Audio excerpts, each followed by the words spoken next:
Hello everybody, so today's video is a review of the episode, was it 9? Wait, 9, One Little Deer, of season 7 of Once Upon a Time. It's been a while since I've done an episode review. That's because, the last couple of weeks they haven't been showing episodes, they took a little break. Obviously one for the holidays, and two, they did a special 2-hour Agents of S.H.I.E.L.D. episode, I believe. So, it was back on last night. I have a little cold, sorry. What to say about in this episode, overall, I did enjoy this episode more than the last ones, because they didn't have any. Here's a couple of reasons. One, they didn't do the rape. I mean, they did it, but there wasn't any like rape storyline. Two, it was much easier to follow in the episode. There was 2 stories going. There wasn't like 1,000 different things going on. So that was nice. It focused on a small amount of characters.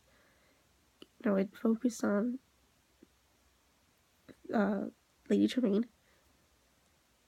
and her family, so characters like Drizella, Anastasia, Jacinda in a way, and then it also kind of focused a little on Rumpelstiltskin, which was nice because he hasn't had anything to do since episode 4, Beauty.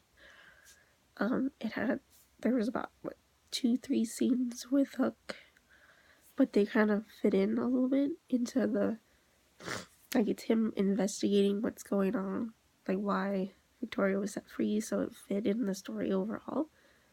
So that worked. Like, those scenes made sense. The scenes with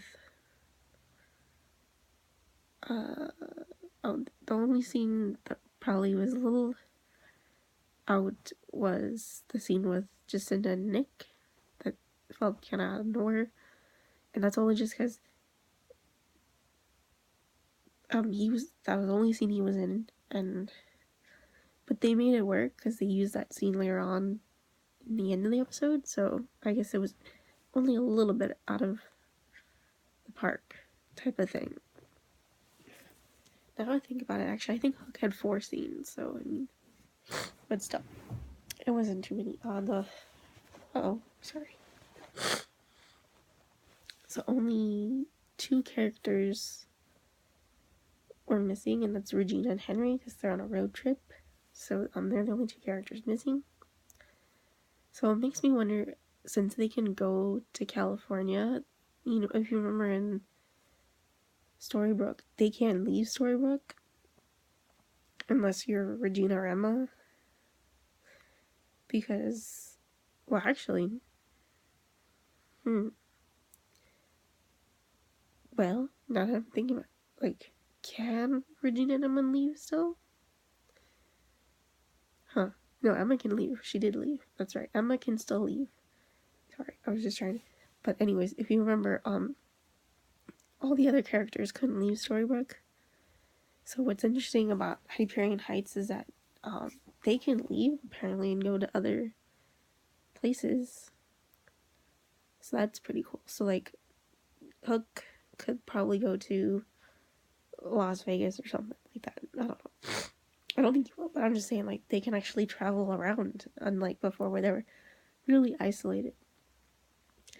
So that's an interesting idea right there. But overall, this episode really focused on Lady Tremaine's backstory, which was really nice. So we get to learn... I'm sorry, I have a cold.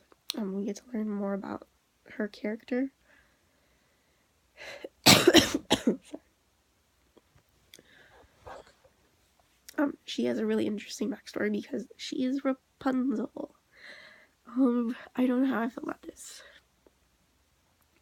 It's a cool twist on the stories, But I love Rapunzel. I really love Tangled, and I really love Rapunzel in like the Disney Tangled. I mean, this is actually kind of like a more folk, like, let me see. Oh, the original tale, the fairy tale of Rapunzel. They use more elements from that story than they do from Tangled. Like the only thing from Tangled they really use is the frying pan and the lanterns and the name of the witch. They give the name of the witch to, or hold on, they named the witch Mother Gothel, but she's not like Gothel at all, to be honest. Because in Tangled, Gothel just wanted to be young. That was her big thing. This Gothel, I don't know what she wants. So, well, I guess I'll find out later. We learn. So that's all from Tangled. Like I said, it's more pulling from the original fairy tale, which is I think that works better than trying to do Tangled. So I'm happy in that regard. It's also an interesting twist on the story for Cinderella is that usually it's, you know, the stepmom marries Cinderella's dad, but in this instance, it's Cinderella's mom that marries the stepfather. So that's an interesting twist. And then Lady Tremaine, Rapunzel, is the servant. Although it sounds like Jacinda's mom, Cecilia, I think that was her name. Cynthia. No, Cynthia? I forgot already. Oops. Cynthia? I think it's Cynthia. It's actually really nice to or Rapunzel. So, unlike before, you know, where Rapunzel was, not Rapunzel, Cinderella, you know, was a servant girl who was very much mistreated. It looks like Rapunzel is a servant girl, but she's treated fairly and gets to spend time with her daughters. And, you know, has like a nice outfit on, not rags. You know, gets her own little house. So, like, she has a little house on the, you know, on the side of the house type of thing. So she's treated very fairly. So she was told, "Oh, it's your daughter's birthday. Why are you working? Like, go be with her. Have a day off." She gets days off. Like, that's nice. I'm trying to fix this camera. Ugh. So overall, I think I liked the twist. I did like the backstory for Lady Tremaine. That was really interesting, and I think that was really good. Like, that was very well, I think, thought out compared to some of the other stuff. You know, last week's episode. I am curious to know what this guardian is. That's who Mother Gothel's looking for, is the guardian, and that's also who Rumpelstiltskin is looking for. I'm curious to know who it's gonna end up being. I know a lot of people have theories that it's Alice. I do wonder. I think this guardian could be more tied to like Emma and Hook's child than Gothel and Hook's child, or than Alice. Because I think it also makes more sense if you think about it, because one, you know, both Emma and Hook were Dark Ones. Two, Emma is the savior. And three, the child would be a product of true love, because Emma and Hook are true love on the show.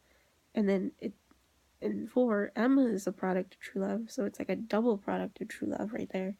So it makes more sense if their child is the guardian type of thing, than Alice or any of the new characters that are being shown. Like, I feel like they're gonna do Alice just because they seem to have forgotten about Storybrooke and all the characters in there. Like, we have barely mentions of Snow and Charming. Nothing about Emma really going on. Not too much, at least. And not in a very positive light. So we don't know what's going on in Storybrooke or anything. which is really sad. So, but I am curious to see who the Guardian is and what their. It sounds like their purpose is to get rid of the darkness because they're gonna somehow free Rumpelstiltskin from being tied down to the dagger. So I have a feeling they're gonna get rid of the Dark One. So that's what I think is gonna happen with that. At least that's my theory. That's my theory. Sorry. I just lost what I was gonna say. Oh, the Hyperion Heights storyline. That's what I meant. So in Hyperion Heights, it's really interesting to see the relationship between Charmaine and Rumpelstiltskin. So we do get 100% confirmed that Rumpelstiltskin is awake in this episode. They work together and they kind of separate a little bit because Gothel says, "What's happening? Where's your great granddaughter? There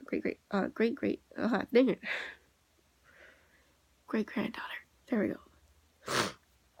Where's your great granddaughter, Lucy?"